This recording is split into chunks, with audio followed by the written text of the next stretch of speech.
Good afternoon, and welcome to the Washington Foreign Press Center.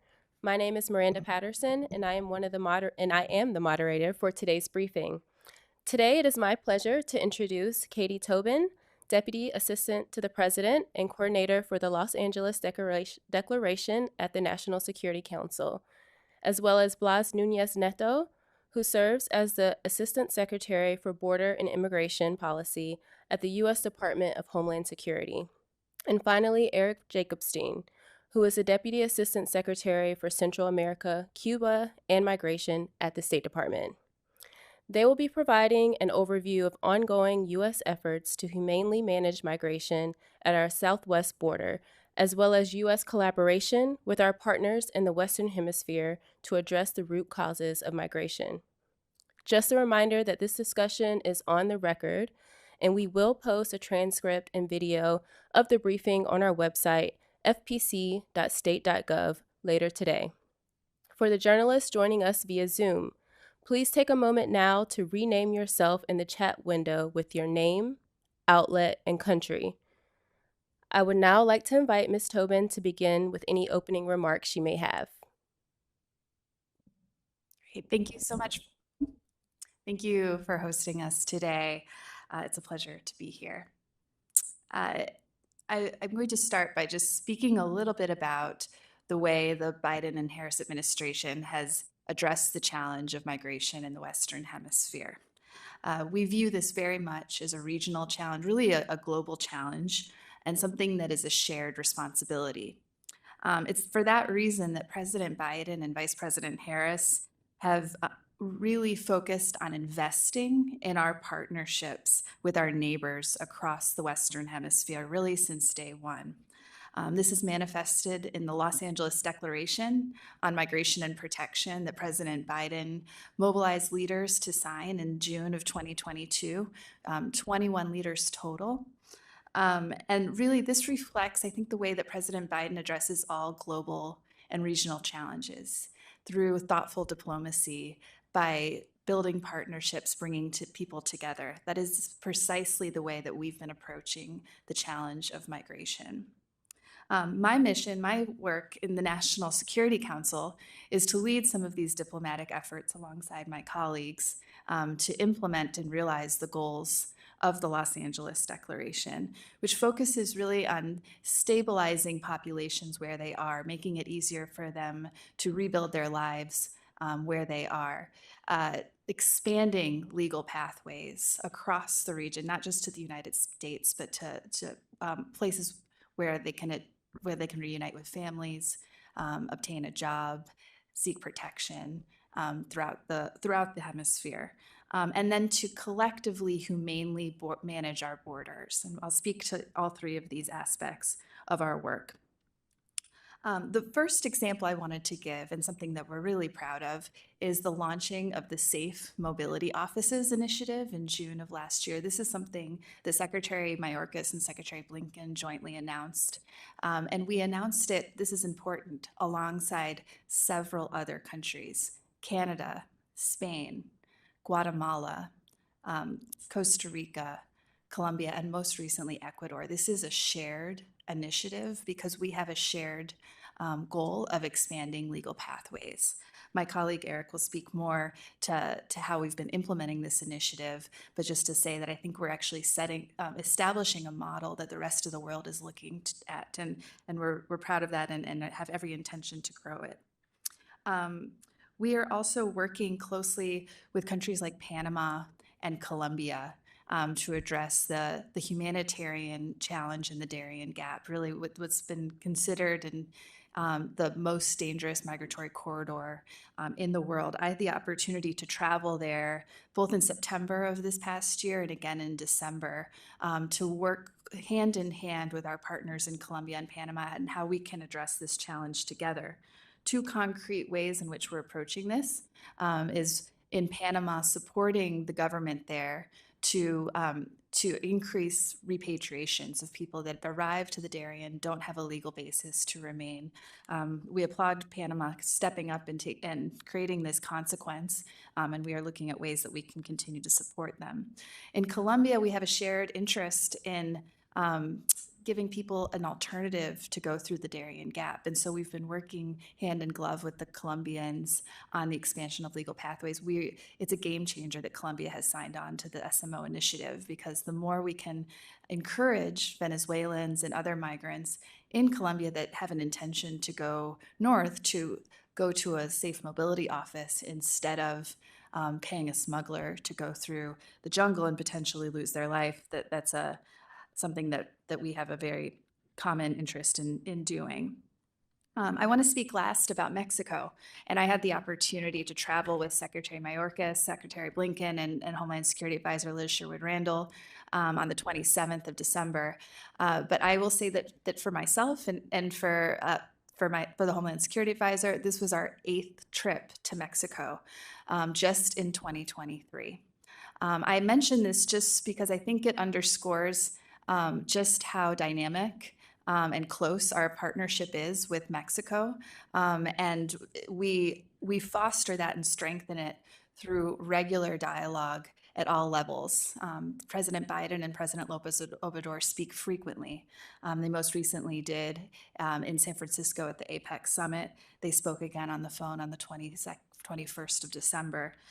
We have been, I think, doing really big and important things as partners with Mexico to address this challenge. We are 2 of the top destination countries for people that are displaced and fleeing their countries in the Western Hemisphere. Mexico has received over 2 million migrants just last year.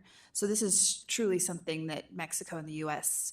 Are experiencing together. And so one of the initiatives that we launched in partnership with Mexico last year was the Cuban, Haitian, Nicaraguan, and Venezuelan initiative, and almost exactly 1 year today.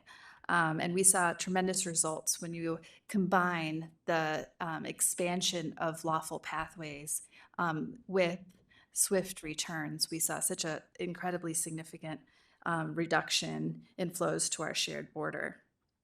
We have also partnered in new ways with Mexico in the last year on addressing the root causes of migration. It's something that both President Biden and President Lopez Obrador have a real strong interest and conviction in the need to invest in root causes. And so we have signed a formal memorandum of understanding between our development agency, USAID, their development agency, MXSeed, and we continue to expand that partnership in Central America and hopefully elsewhere in the hemisphere. And then just to note, both the U.S. and Mexico have recently started conducting repatriations of Venezuelans that do not have a legal basis to remain in our countries. So in parallel and in partnership, we're working very closely with Mexico. We look forward to hosting them again very soon here in Washington. But just to say in closing that the challenge of migration will never be fixed by the U.S. and Mexico alone, at least in the Western Hemisphere. So we will continue to work to strengthen the partnerships with all 22 countries of the LA Declaration and really the entire hemisphere. Thank you so much for the time, and I will pass it now to my colleagues. Thank you very much, Katie and Eric, for being here with me, and also to those of you listening, good to see some familiar faces.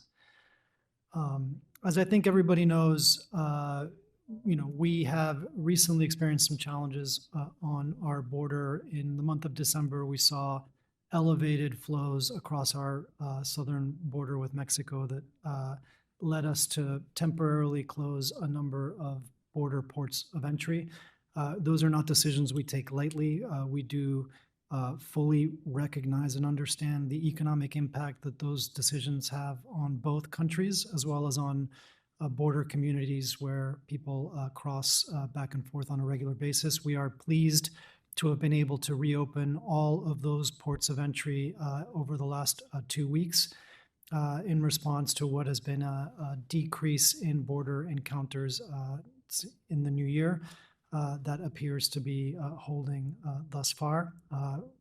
We deeply appreciate the government of Mexico's shared commitment to working to address these flows, and our secretary, along with Secretary Blinken and the Homeland Security Advisor Liz Sherwood-Randall, was recently in Mexico and had a series of meetings with the president and his cabinet to talk about how we can continue to build on those efforts, both to impose consequences on individuals who are crossing both of our borders unlawfully, and also to provide legal options and pathways for individuals to come to both of our countries to work or seek protection. As I think everybody knows, we continue to deliver strengthened consequences on our southern border. We have implemented circumvention of lawful pathways rules, which places what we believe are some common sense conditions on asylum eligibility for individuals who cross unlawfully, even as we have continued to significantly expand the lawful options that people have to come to the United States. In conjunction with these efforts, we have also significantly streamlined and increased our ability to use expedited removal, which is the main tool available under our Title VIII immigration authorities for the U.S. government to impose quick consequences on individuals who do not establish a legal basis to remain in the United States. We are putting record numbers of people through the expedited removal process, and as a result, since May 12th, when our public health emergency was lifted and Title 42, the Public Health Emergency Authority, stopped being in place at the border, we have undertaken more than 482,000 returns, repatriations, and removals since then. These are removals to countries all over the world, and it represents a record for the period of time that we are talking about here.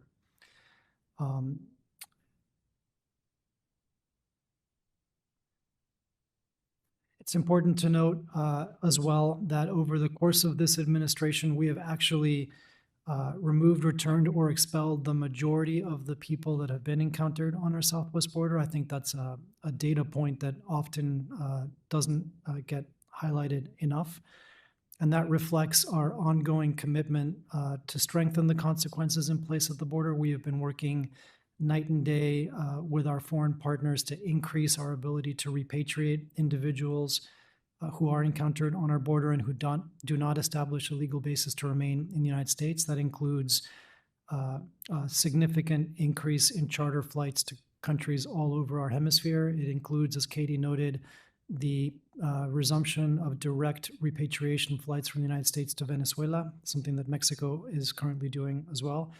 It also includes charter flights to countries throughout the world. We are in the midst of operating our first significant charter flight to India for Indian nationals who, again, have not established a legal basis to remain in the United States.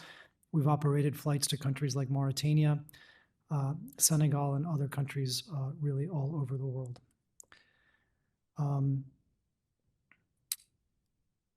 Again, I think it is important to note that as we strengthen those consequences, we have demonstrated our commitment to providing lawful options for people to come. That includes our CBP-1 mobile application at the border, which has allowed hundreds of thousands of people to schedule safe, orderly appointments to present at a port of entry.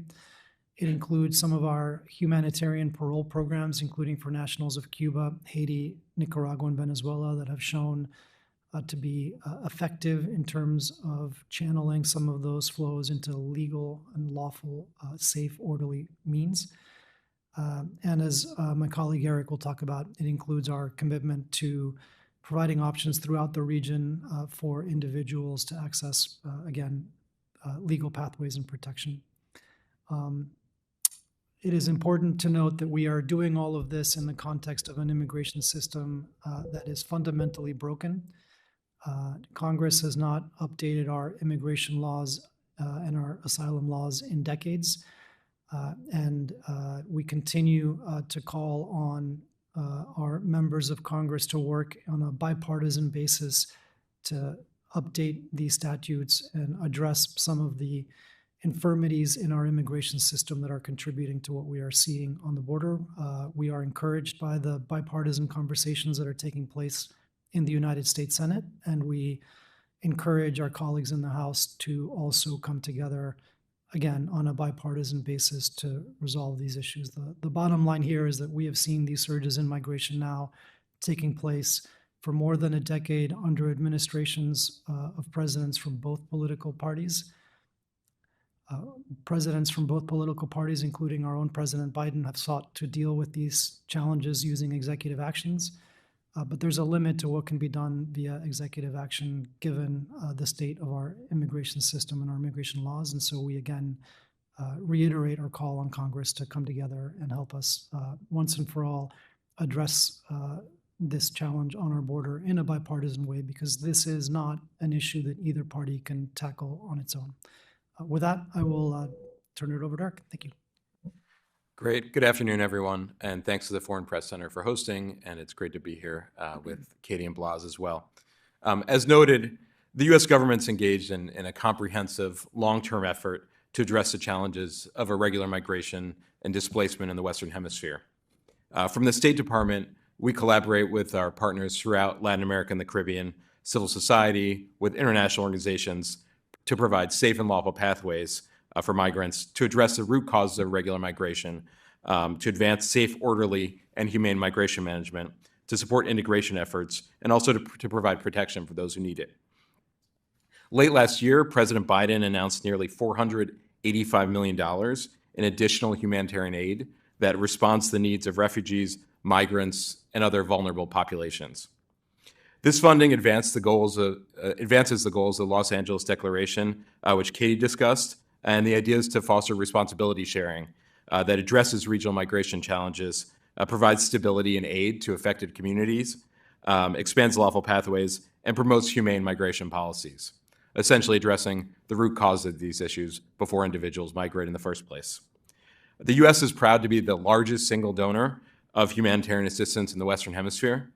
In the past 2 years, we've provided more than $2.4 billion in humanitarian assistance in the region and nearly $3.7 billion in development, economic, security, and health assistance across the entire Western Hemisphere.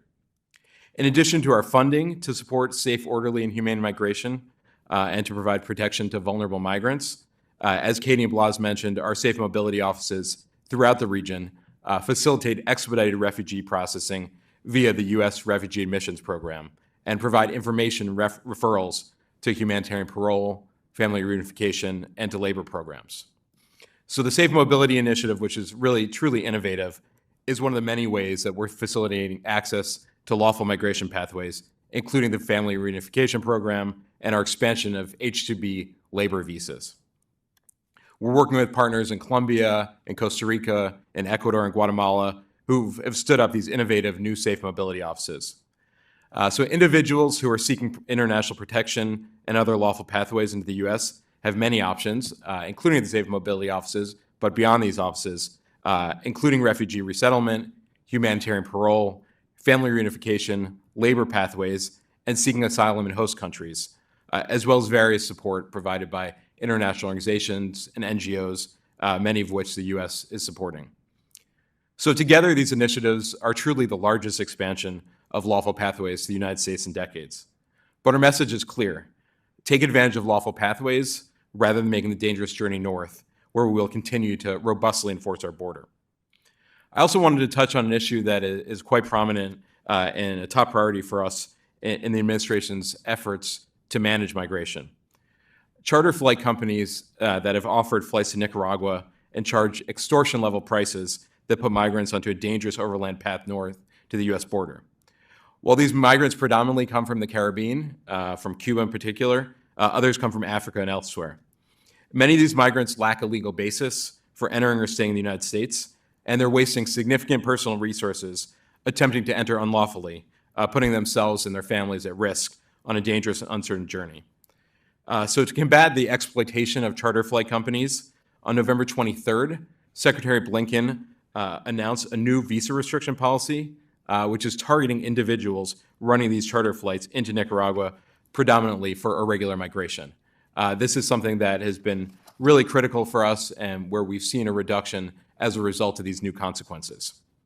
To ensure their safety and the safety of their family and their loved ones, we urge all those forced to migrate and flee their homes to seek information from official U.S. government sources about all the programs and options available to them rather than embark on an expensive, uncertain, and dangerous journey north.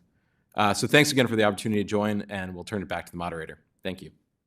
Thank you all for those opening remarks. Now we'll take some questions. For those of you in the room, if you have a question, please just raise your hand and wait to be called on, and state your name as well as your media outlet, and project your voice. A reminder for those journalists that are joining us via Zoom, please be sure that your screen name includes your name, outlet, and country.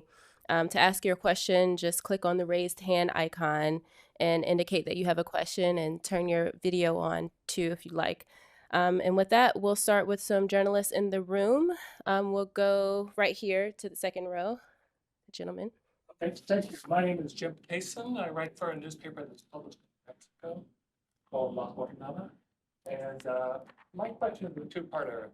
You all referenced the trip that the Secretary of State and Secretary of Homeland Security took with the White House to Mexico. The Mexican president has actually responded and said he'd put some proposals on the table that I'm sure you're familiar with.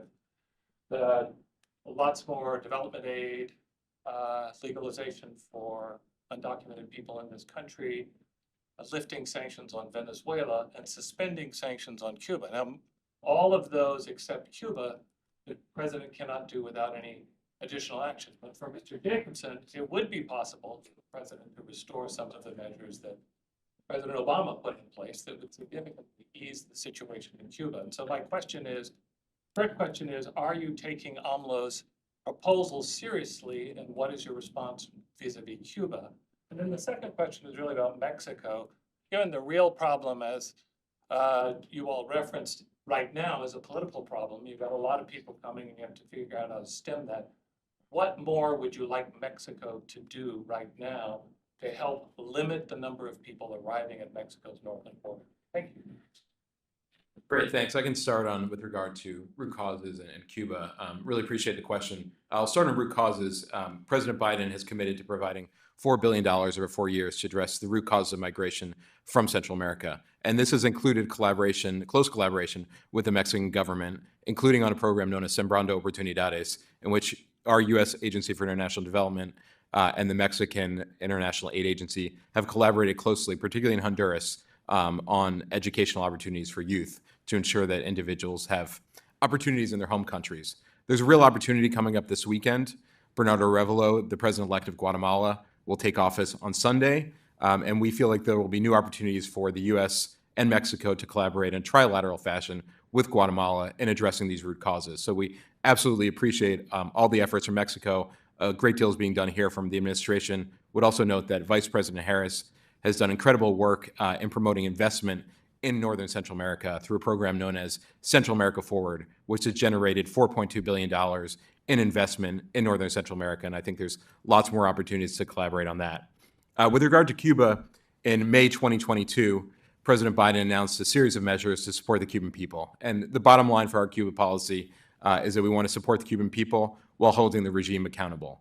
And these measures include new opportunities for individuals to send remittances, getting rid of caps on those remittances, new remittances for non-family members. It includes a certain easing on requirements related to travel outside of Havana and other travel categories, and also forthcoming regulations related to the Cuban private sector. So we very much appreciate the opportunity to continue to work together to support the Cuban people and to work with Mexico on all these important issues. And we'll turn to other colleagues on their asks related to Mexico. Sure, happy to take that question. I think one of the reasons you mentioned, what more would we want Mexico to do? Part of the reason we're in such constant dialogue in person, on the phone, is because the dynamic of migration shifts all the time. And so there's a need for us to constantly be in touch and adjust our approach. I will say that we give Mexico a lot of credit for what they are doing as really a leader in the region. And we've seen this just in recent years. I think they've really emerged as a more prominent leader on the regional migration front. So I talked a lot about the Los Angeles Declaration and responsibility sharing and wanting all countries to do work on stabilization, root causes, legal pathways, and humane border management. I would argue that Mexico is doing all of those things. They are one of the top asylum countries in the world, meaning that they are offering asylum and legal status to many migrants that are coming to their country seeking protection.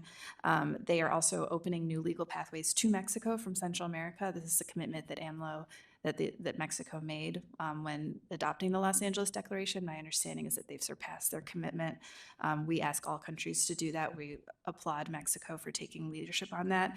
And then we really do appreciate the investment and work that Mexico has done on humane border management. They have established checkpoints. They have they are conducting repatriations by air and land. They are imposing visa requirements. These are asks that we have of every country under this regional framework. So we all could do more. And we all, struggle, to be honest, to address this challenge. But we're grateful for the partnership with Mexico. Thanks.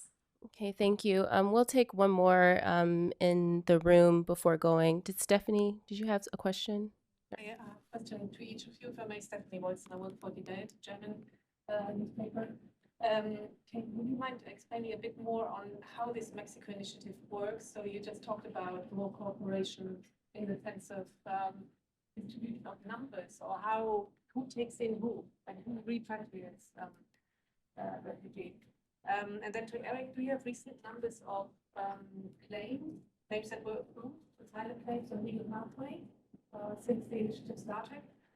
And to last month's question, it's a broader question, but you talked about repatriation to India and Mauritania and other countries. On a broader level, from a European perspective, how is it possible that the US has so many repatriation agreements? How do you manage that?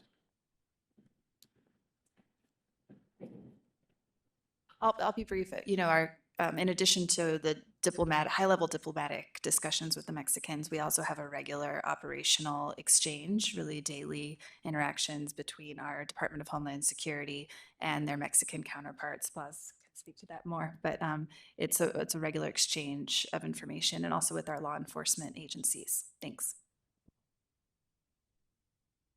Sure. Just really quickly, happy to get back to you with the specific numbers. We just note that this has really moved faster than ever in terms of expedited refugee processing, and we've already seen arrivals. You can see a number of videos that we've posted on social media of arrival of individuals who went through this legal pathways through the Safe Mobility offices, but we're happy to get back to you with the specific numbers.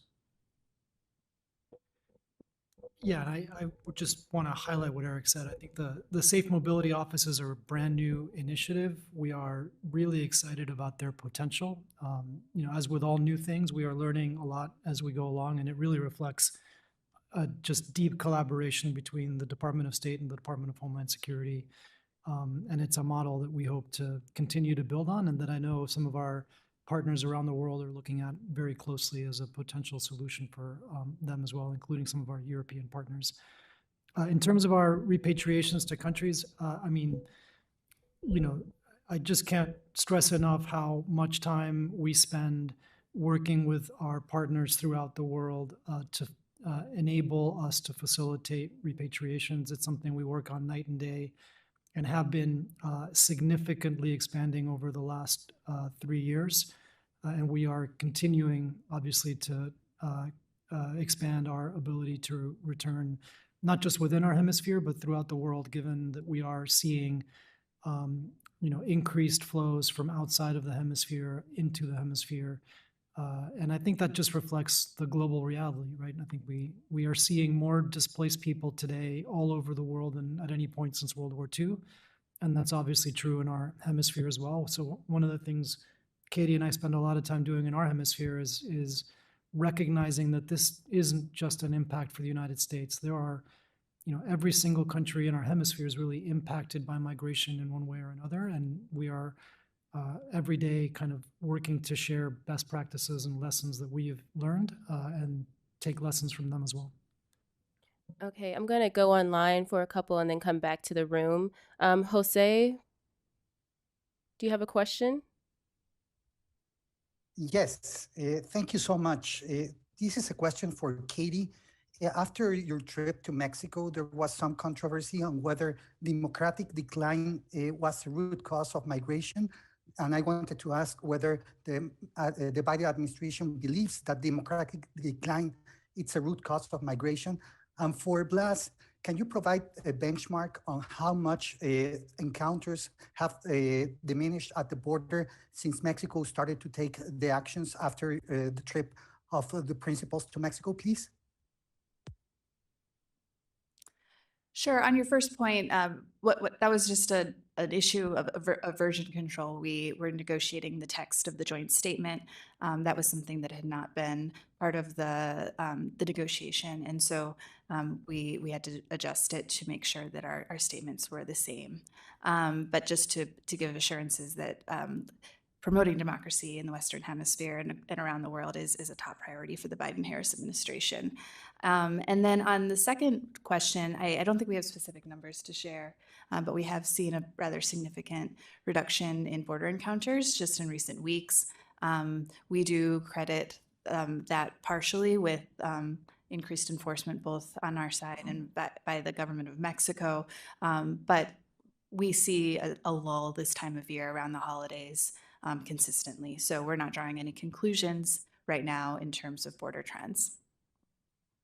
Yeah, just want to highlight what Katie said there at the end. We are, used to seeing lower flows this time of year, and I think we all recognize that our encounters will continue to fluctuate, and that there's a lot of factors that are driving people to move, and that obviously includes the pernicious role that the smugglers and the transnational criminal organizations are playing.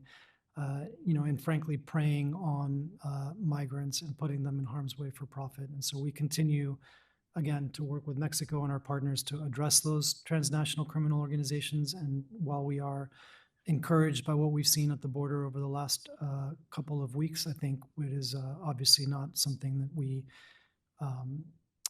not declaring victory on that. Thank you. Andres, do you have a question? Yes, here. Thank you very much. I'm Andres from La Política Online from Argentina.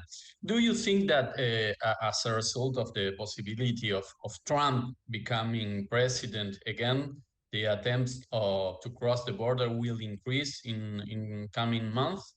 You talked recently about the different factors that impact. Could be that one of them?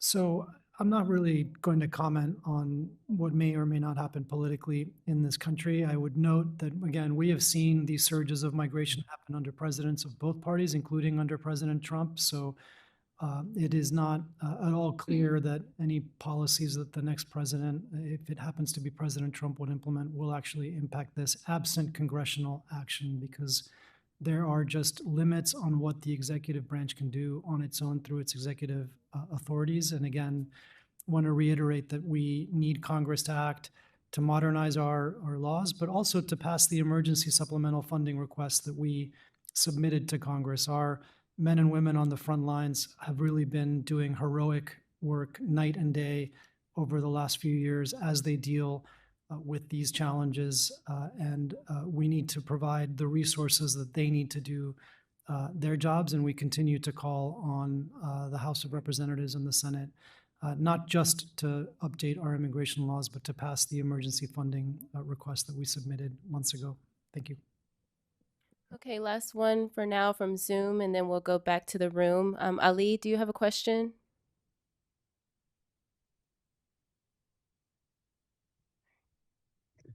Yes, thank you so much. Thank you so much. This is Jahan Zaib Ali from Airway News TV, Pakistan. My first question is that it's been about 2 years since Republican governors from Texas and Arizona started sending thousands of migrants to the district and other cities in protest of President Biden's border policy. And still today, I mean, every single day, hundreds of migrants are coming to DC, residing in posh areas. Government is and district paying for their hotel stay, their laundries, 3 meals a day, and medical facilities. So what is the end game here? What is the end plan? How US government and agencies are planning to deal with this kind of situation? I know you just said, Mr. Norris just said that Congress needs to come together on this issue, but we know both the parties have huge differences regarding the immigration policies. And secondly, sir, how does the government plan to address the backlog in immigration and in immigration processing and streamline the application of approval processes? Thank you. Sure, thanks for those questions.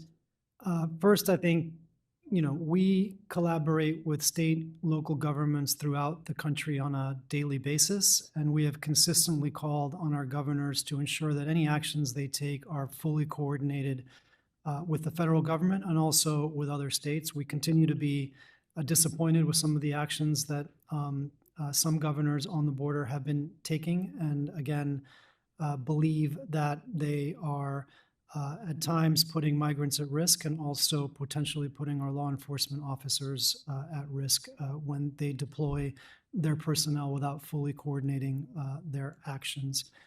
We have been working to support state and local communities and NGOs all over the country who are involved in the reception of migrants and providing them shelter and care. We have distributed more than $1 billion to support those NGOs and state and local governments, and we, as part of our emergency funding request, also asked for additional funding for that program, which we view as critical. We recognize, though, that that's a drop in the bucket in terms of what the need is throughout the country. And again, we view this, unfortunately, as the cost of this broken immigration system that really only the US Congress can address. In terms of the backlogs, again, I think that is a direct result of our immigration system and its infirmities. We have been working to try to streamline our processes, bring more applications online, and provide people with a faster pathway to their ultimate decision. But again, we are under-resourced for this task. We have asked for additional asylum officers in our emergency funding request. We have asked for additional immigration court personnel, including judges, in order to address some of these backlogs and allow us to process people more quickly. And we, again, hope that the US Congress will come together in a bipartisan way to provide those resources, as well as address the underlying issues in our immigration system. Thank you. Okay, thank you. Question in the room here in the front, Igor. News Agency, Washington. So there are reports in the U.S. media that the upcoming Senate bill on border security could lead to amendments in the parallel therapy affecting Ukrainian nationals who are currently staying in the United States on humanitarian grounds, asylum seekers. And lead to their decrease. Could you confirm or elaborate on this? And the second question is, does the U.S. see any changes, any decrease in the number of asylum seekers from Russia and from Ukraine now in comparison with early 2022, 2023? I'm talking about legal and illicit crossings. Sure, thanks for those questions. I can't comment on the negotiations in the Senate. What I can say again is that we are encouraged that there is a bipartisan working group, that they are, as we understand it, making progress, and we hope that there is an agreement reached that can pass the U.S. Senate, and we would call on our colleagues in the House of Representatives to put politics aside and work together, again, across the aisle and across both chambers to come up with a lasting solution here. I don't have the numbers in terms of Ukrainian and Russian encounters or individuals filing for asylum, but we can come back to you with those numbers later today. That's okay. Thank you. Okay, do we have another? Yes, Sarah. I work for a Spanish largest radio station, Cadena Ser. So I would like to follow up on the Safe Mobility Office initiative, which, as you mentioned, Spain is part of. If we have more information in terms of requirements to apply to this program, what are the quotas specifically for Spain? When will it begin? And then you also said that the rest of the world is looking at this model. are there any countries specifically out there that have shown interest? Great, I can start. Thanks for that. And just to get to the prior question, I do have some numbers. 3,200 individuals have arrived safely through the Safe Mobility offices. But in addition to that, 12,400 individuals have been referred to other lawful pathways. So it's really huge when you sort of compare it over time to the amount of time it takes to do expedited refugee processing. And there's more and more going through the Safe Mobility offices each day. I would say a few things in terms of specificity. So nationals of Cuba, Haiti, and Venezuela who present in Colombia can submit a free application at movilidadsegura.org /Colombia. And individuals must have been largely present in Colombia on or before June 11th of 2023 to be eligible. And in the case of Costa Rica, nationals of Nicaragua and Venezuela can present a free application at a similar website with the Costa Rica page, and those individuals must have been in Costa Rica as of June 12, 2023. We're also working with Guatemala and Ecuador in separate processes, and you can find that all on the website. We are greatly appreciative of Spain's leadership on legal pathways across the board. And I know that there's been representatives from the Spanish government who have visited the Safe Mobility offices and look forward to greater collaboration in that space. I would say that both Spain and Canada have been real leaders in the lawful pathways space across the board, whether it's related to collaboration on this program, but across the board. But maybe I turn to Katie if there's anything she wants to add, because I know she's been working very closely with partner governments. I want to underscore how grateful we are to Spain. We do hope other EU countries will join us. We know that Europe is facing similar challenges. And I just want to underscore one point. You mentioned our work on Ukraine and then the work we're now doing on safe mobility offices. And one of the common threads is that we have been really innovating over the last several years as the Biden-Harris administration to meet migrants where they are, and many of them are on their smartphones. The best way for us to get accurate information to them and make it help them to access a legal pathway is through these applications. We also know that that's how they're getting information about going through the Darien and sort of the dangerous ways in which people migrate. So we're in competition. And so we have really been working, and I credit my colleagues here for doing a lot of the innovating in their teams. But this is the way of the future. And this is part of some of the conversations that we have with our partners like Canada, like Spain. How can we continue to innovate to make it easier for people that we have an interest in coming here? We have jobs to fill. We have families that need to be reunited. And so how can we make it easier for people to access these legal pathways? So we call them safe mobility offices. There are physical locations where people can go in countries like Colombia, but a lot of the process actually happens virtually through these mobile applications. So anyway, we welcome the opportunity to continue to speak with you all about these legal pathways. It's so important that we work with you all to ensure that migrants have access to this accurate information and the humanitarian options for them. Thanks. Thank you very much. That concludes the question portion of this briefing. Do our briefers have any final remarks they'd like to give at this time? Okay, well then this concludes our briefing. I want to give a special thanks again to our briefers for sharing their time with us today and for all of those who participated. Thank you.